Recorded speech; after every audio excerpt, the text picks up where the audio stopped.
It all started on a crisp autumn morning. The leaves were turning all shades of red and gold. My buddy Mark and I decided to go on a hunting trip. Silent Pines, a remote spot in Montana, was our destination. I hadn't been back there since my little brother died in a hunting accident. Guess I thought it was time to face my fears. Mark and I set up camp and got a fire going. We were swapping stories, laughing like we always did. Mark started talking about strange things he'd heard about Silent Pines. People disappearing. Weird noises at night. I laughed it off. Just campfire tales, I told him. Mark looked serious. I'm not kidding, Jack. There's something off about this place. Come on, man. We're here to hunt, not to scare ourselves, I replied. That night, the forest was eerily quiet. No sounds of crickets or owls. Just silence. It was unnerving, but I shrugged it off. The next morning, I woke up to find Mark gone. His sleeping bag was empty, and his stuff was untouched. At first, I thought he was playing a prank or had gone ahead to scout. Mark, where are you? I yelled, but there was no answer. Hours passed, and I started to worry. I searched everywhere, but he was nowhere to be found. My gut told me something was terribly wrong. I stumbled upon an old hunter named Eli. He looked like he'd seen better days. Eli warned me to leave Silent Pines immediately. This place ain't right. Bad things happen here, he said, his eyes wide with fear. I should have listened to him, but I was determined to find Mark. I couldn't just leave him out there. So I ignored Eli's warning and kept searching. That's when things started to get really weird. The forest felt different without Mark. Every step I took, the trees seemed to close in tighter around me. The air was thick with something I couldn't quite place. I shook off the feeling and kept searching. As I walked deeper into the woods, I noticed strange things.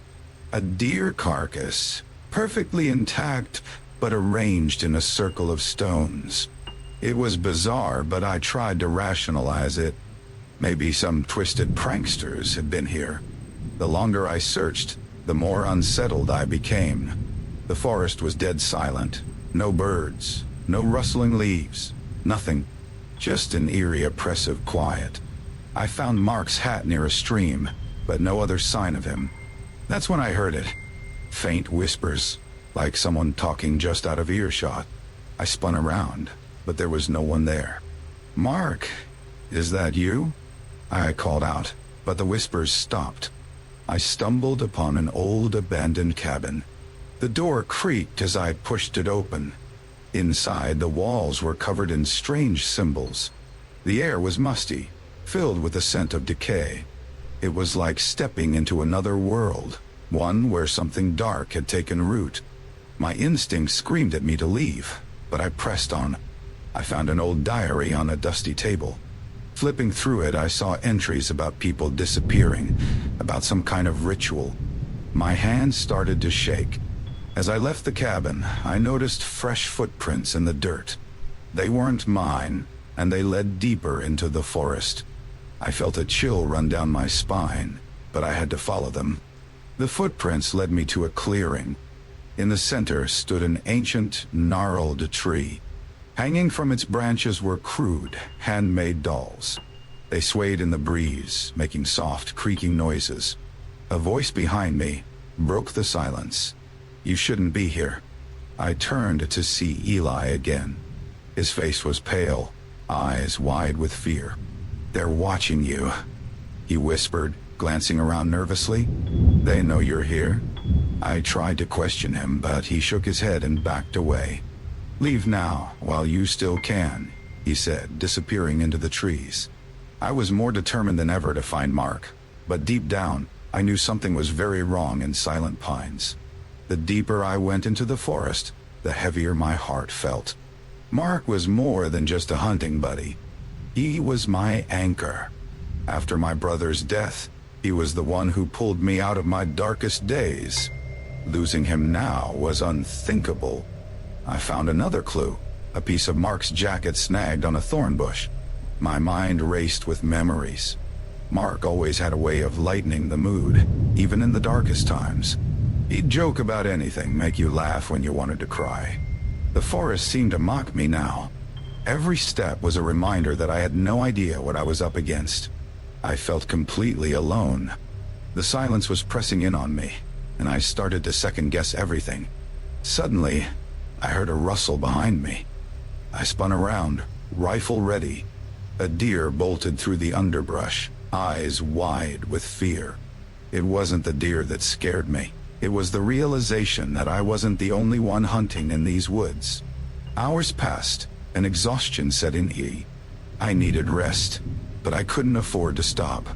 The whispers returned, clearer this time, and I thought I heard Mark's voice among them. My mind was playing tricks on me. I was sure of it. "Jack, over here," a voice called out. My heart skipped a beat. I ran towards the sound, desperate to find Mark. But it wasn't Mark. It was Eli again. He looked more haggard than before, eyes darting around nervously.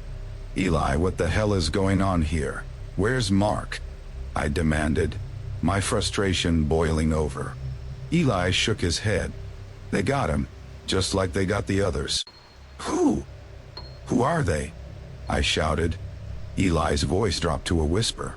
"The forest people. They hunt us for sport. We're the prey." My blood ran cold. This was insane. "You expect me to believe that?" I scoffed. Eli grabbed my arm, his grip surprisingly strong. "Believe what you want, but if you don't leave now, you'll end up just like your brother." His words hit me like a punch to the gut. "What do you know about my brother?" I growled, yanking my arm away. "He was one of the first. They took him too." I tried to save him, but Eli's voice trailed off, filled with regret. Rage and fear twisted inside me. "I'm not leaving without Mark," I said through gritted teeth. Eli looked at me with pity. "Then you're a fool, but I can help you. Follow me." Every instinct told me to run, but I couldn't abandon Mark. So, I followed Eli, deeper into the shadows of silent pines, knowing that the answers I sought might destroy me. Following Eli through the forest, I felt the weight of every step.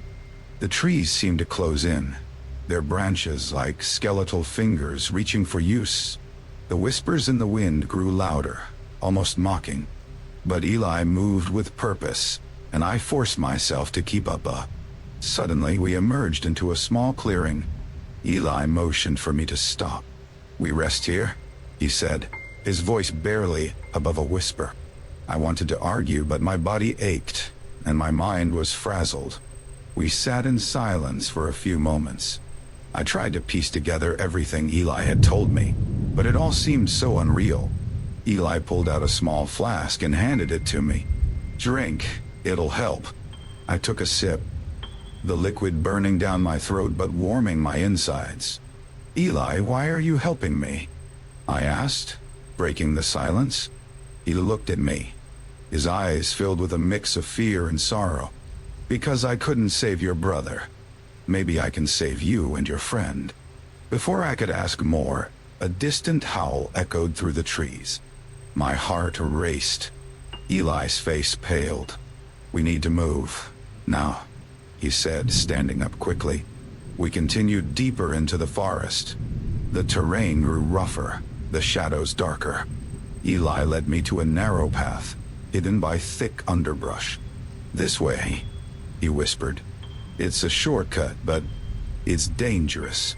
As we pushed through, I couldn't shake the feeling of being watched. The forest was alive with unseen eyes. Suddenly, Eli stopped and pointed ahead. "There," he said softly. In the dim light, I saw an old, weathered sign. "Keep out," it warned in faded letters. Beyond it, the path twisted into darkness. "This is it," Eli said, his voice tense. "Once we cross this line, there's no turning back." We took a deep breath and stepped past the sign. The forest seemed to change instantly. The air was colder, the shadows deeper. The trees here were older, twisted into unnatural shapes. We walked in silence for what felt like hours. The oppressive silence was broken only by the crunch of our footsteps on the forest floor. Then, out of nowhere, a shriek pierced the air. We froze, my heart pounding in my chest. Eli grabbed my arm. "Stay close," he whispered. "They're near." We moved cautiously, every sound amplified by the tension. My mind raced with thoughts of Mark and my brother. I couldn't let them down. Finally, we reached a small, hidden grove. Eli pointed to a faint light flickering in the distance. "That's their camp," he said. "We need to be careful." We crouched behind a large rock, peering into the clearing. I saw figures moving around a fire, their faces obscured by shadows. And then I saw him. Mark, tied to a tree, looking battered but alive. "Mark," I whispered, relief flooding over me. Eli put a hand on my shoulder, stopping me from rushing forward. "Wait," he cautioned. "We need a plan." We sat there, heartbeats pounding, as we watched the sinister scene unfold. The tension was almost unbearable, but I knew we had to be smart. One wrong move, and we'd end up just like the others. From our hiding spot, I watched the figures around the fire. Shadows danced, casting eerie shapes on the trees. Mark was there, tied to a tree, but there were too many of them not. We couldn't just charge in. Eli scanned the area, then leaned in. "We need a distraction," he whispered. "I'll create a diversion and you get Mark." I nodded, my mind racing with fear and anticipation. "What about you?" I asked, my voice barely audible. "I'll manage," Eli said, though his eyes told a different story. There was a resigned look in them, like he knew what might happen. Eli handed me a small knife. "Use this if you have to," he said, then slipped away into the shadows. I crouched, waiting. The minutes felt like hours. Then, a loud crash echoed through the forest, followed by shouts and confusion. Eli had done it. I moved quickly, staying low. My heart pounded as I reached Mark. His eyes widened in relief when he saw me. "Jack, thank God," he whispered, his voice hoarse. "Hang on," I said, cutting through the ropes. "We're getting out of here." Just as I freed Mark, I heard a rustle behind me. I spun around, knife ready, only to see Eli emerge from the trees. Blood on his shirt, but still standing. "We need to move," he urged. We started back through the forest, but something felt off. The whispers were back, louder now, and the path seemed different, like it was shifting around us. Eli stumbled, clutching his side. "It's not far," he said, but his voice was weak. Mark supported him, and we pushed on. Then out of nowhere we saw it, a clearing with a small cabin, lights flickering inside. It looked like a safe haven, a place to regroup. But something gnawed at me. It seemed too perfect, too easy. "We should check it out," Mark suggested, his voice desperate. Eli shook his head. "No, it's a trap." Mark and I exchanged a glance. Could we trust Eli? My instincts were screaming at me to avoid the cabin, but Mark was already moving toward it, driven by hope or desperation. I grabbed his arm. "Wait, what if he's right?" Mark pulled away. "And what if he's wrong? We need to take the chance, Jack." Reluctantly, I followed Mark, supporting Eli. As we approached the cabin, the whispers grew louder, almost deafening. I could barely think. Inside, the cabin was empty, but looked lived in. There were fresh supplies, a warm fire, and a sense of safety. It didn't add up. Mark dropped into a chair, exhausted. "We'll rest here for a bit," he said. I paced the room, uneasy. "Something's not right," I muttered. Eli nodded in agreement, his eyes scanning the cabin. Just then, the door creaked open. A man stepped in, tall and imposing, with a friendly smile that didn't reach his eyes. "Welcome," he said, closing the door behind him. You must be Jack and Mark. We've been expecting you.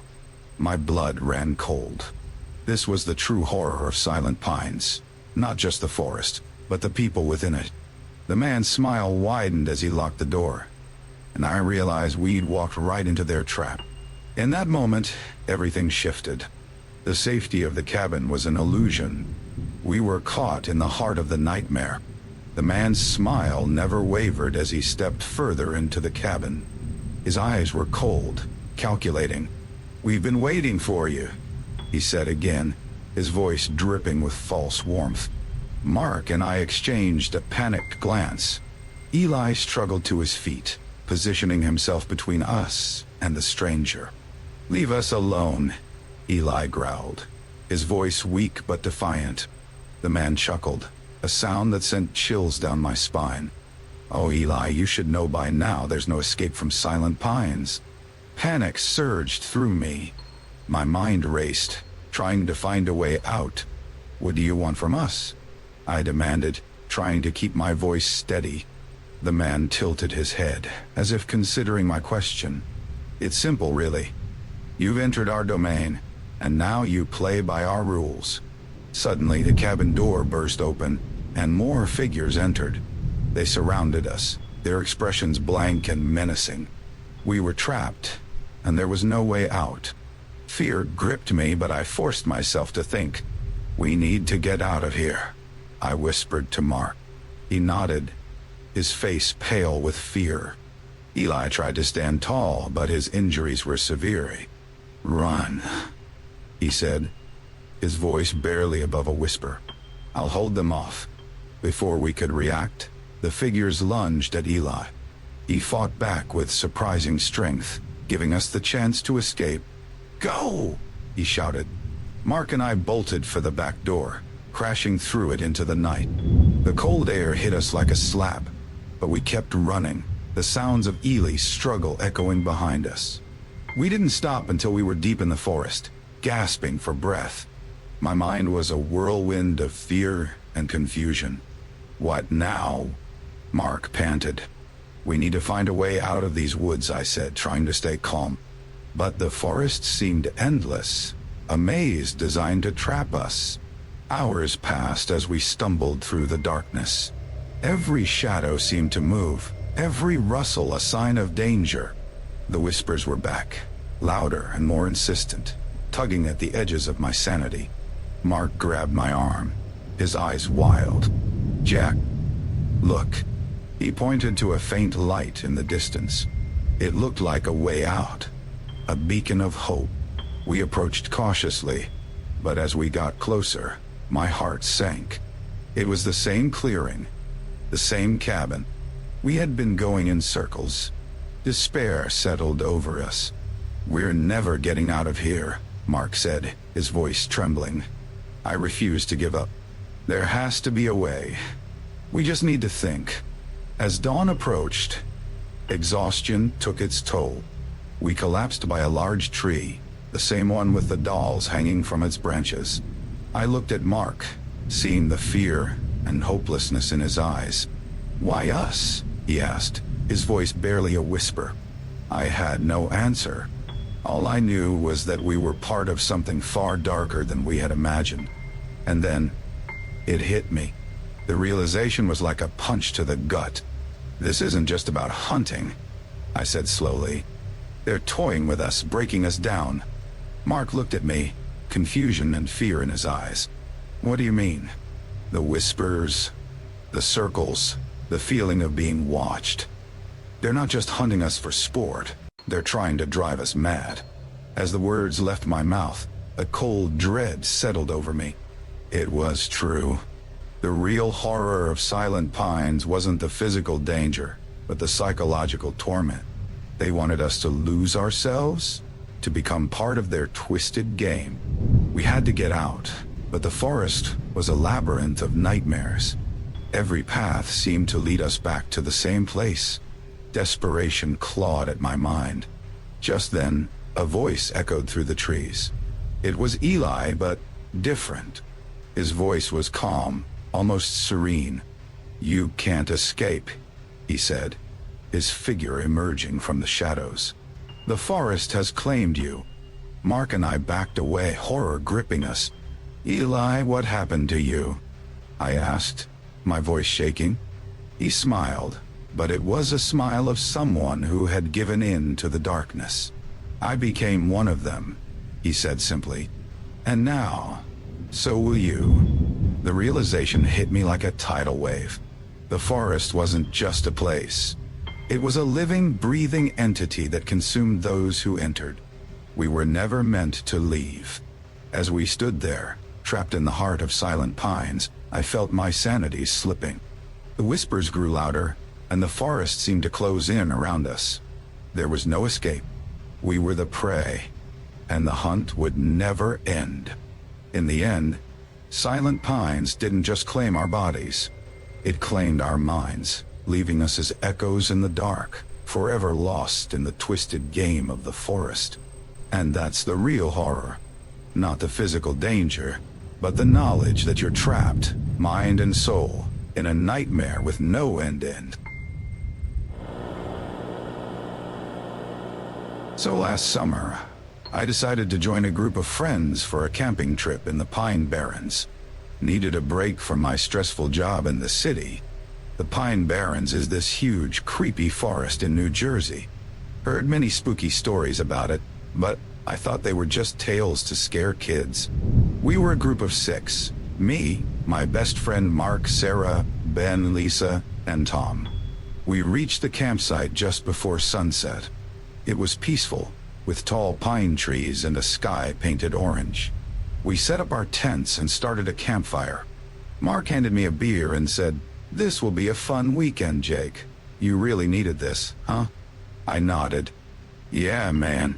Just want to relax and forget about work for a bit."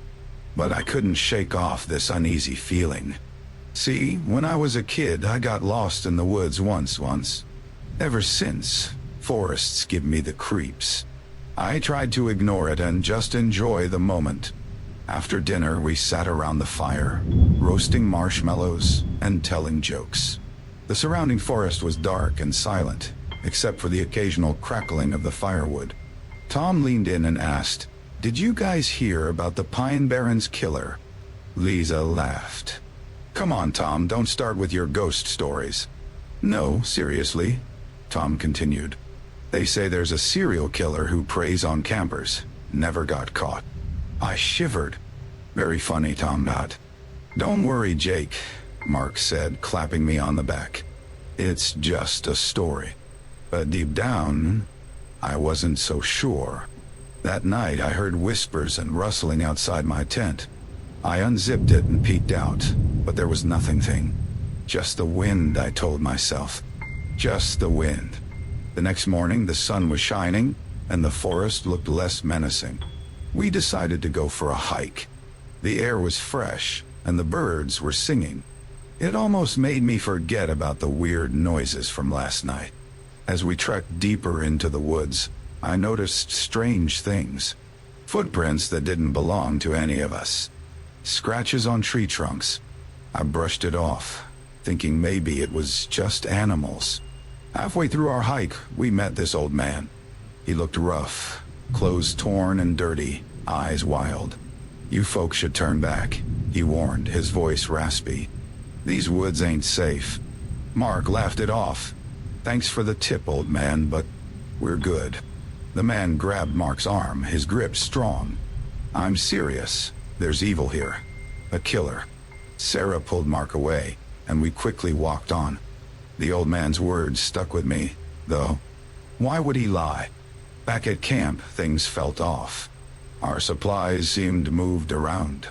Sarah swore she left her flashlight by her tent, but we found it near the edge of the campsite. "Maybe an animal dragged it," Ben suggested. "Yeah, or one of you is messing with me," Sarah grumbled, but we all denied it. That evening, I kept hearing faint whispers again. They seemed closer this time. I wanted to check, but I was too scared. What if it wasn't just the wind? As we sat by the fire, Tom kept glancing around nervously. "You guys feel that? Like we're not alone?" "You're just freaking yourself out," Lisa said, rolling her eyes. But I felt it too. Something wasn't right. I could feel eyes on me, hidden in the dark. Stick together, Mark said. We'll be fine. I wasn't so sure. The forest was starting to feel like it had a life of its own, and it wasn't friendly. The next day, tensions started to rise. Everyone was on edge. Little things kept going wrong. Ben's compass stopped working. Lisa lost her map. It was like the forest itself was against us. While hiking, Mark and Sarah got into a heated argument. "Stop acting so paranoid, Sarah," Mark shouted. Sarah shot back. "I'm not paranoid. Something is wrong here, Mark. Why don't you believe me?" Their argument was cut short when we stumbled upon an old abandoned cabin. It looked like no one had been there in years. The door creaked as we pushed it open, revealing dust-covered furniture and broken windows. "Let's check it out," Tom suggested, eyes wide with curiosity. "Are you crazy?" Lisa snapped. "We should stay away." But curiosity won. Inside, the air was thick and musty. Strange symbols were carved into the walls. I felt a chill run down my spine. "We shouldn't be here," I whispered. Mark found a dusty journal on a table. He flipped through the pages, his face growing pale. "Guys, listen to this," he said, reading aloud. "It talks about sacrifices and a curse. Says the forest demands blood." "That's just some old ghost story," Ben said, trying to sound confident. But his voice wavered. We left the cabin, but the mood was dark. Back at camp, Lisa pulled me aside. "Jake, do you trust Mark?" she asked, her eyes searching mine. I hesitated. "Of course. Why?" "Something's off with him. He's too calm about all this." That night, around the fire, we tried to lighten the mood with jokes, but it didn't work. The forest felt like it was closing in on us. Whispers and rustling surrounded us, louder than before. Suddenly, Sarah screamed. Her flashlight beam caught a shadow moving in the trees. "What was that?" she cried. We all grabbed sticks, ready to defend ourselves, but the shadow was gone. We huddled closer together, fear taking over. Trust was fading, and doubt was creeping in. Mark tried to keep us calm. "We'll be okay. We just need to stick together." But I wasn't sure anymore. The forest was changing us, turning us against each other. The whispers felt personal now, like they were calling my name. Morning came with an eerie calm. The forest seemed quieter, as if holding its breath. We decided to stick together and move closer to the main trail. But then, Sarah was gone. "Sarah," we called out, panic rising. We searched frantically. Hours passed, but there was no sign of her. The forest seemed to swallow our voices. "We need to find her," I insisted. Mark shook his head. "It's getting dark. We should head back to camp." "No way," I snapped. "We can't leave her out there." "Jake's right," Tom agreed. "We have to keep looking." Reluctantly, Mark agreed. As night fell, we stumbled upon a small clearing. There, in the middle, was Sarah's flashlight, flickering weakly. "Sarah!" I yelled, running towards it. "Wait!" Mark grabbed my arm. It could be a trap. I pulled away. "We can't just leave her." Just then, we heard a faint cry. "Help!" "Sarah," Ben called out, his voice shaking. We followed the sound, leading us deeper into the woods. The trees seemed to close in, branches like skeletal fingers. My heart pounded in my chest. We found her, tied to a tree, bruised and scared. "Thank God," Lisa whispered, rushing to untie her. "Who did this?" I asked, looking around. Sarah's eyes were wide with terror. It was Mark. We all froze. "What?" Mark's face twisted in shock. "That's insane. Why would I?" "She's lying," he insisted, but doubt flickered in his eyes. Suddenly, a figure lunged from the shadows. A masked man. Chaos erupted. We fought him off, but not before he cut Tom with a knife. Blood splattered on the leaves. "Run!" I screamed. We fled through the trees, adrenaline fueling our steps. Back at camp, we barricaded ourselves in the tents, breathing heavily. Who was that? Lisa panted. "One of us?" Ben asked, eyes darting suspiciously. "Impossible," I said, but uncertainty gnawed at me. Trust was shattered. The whispers grew louder, echoing in my mind. Hours passed. In the quiet moments, fear gnawed at us. The wind rustled the leaves, sounding like sinister laughter. "We need a plan," Mark finally said. "Stay together, stay alert." But deep down, I knew. The real horror wasn't just in the forest. It was among us. Morning broke with a heavy fog. We were exhausted, fear etched on every face. Mark tried to rally us. "We have to stay sharp," he said.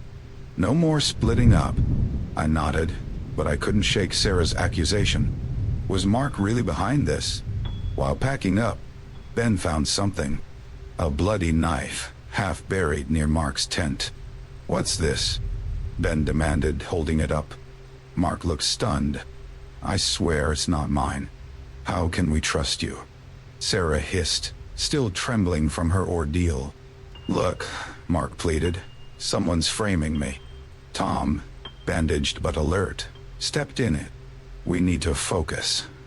If Mark says it's not his, we have to believe him, for now." Reluctantly, we moved out, tension thick in the air. Every snap of a twig made us jump.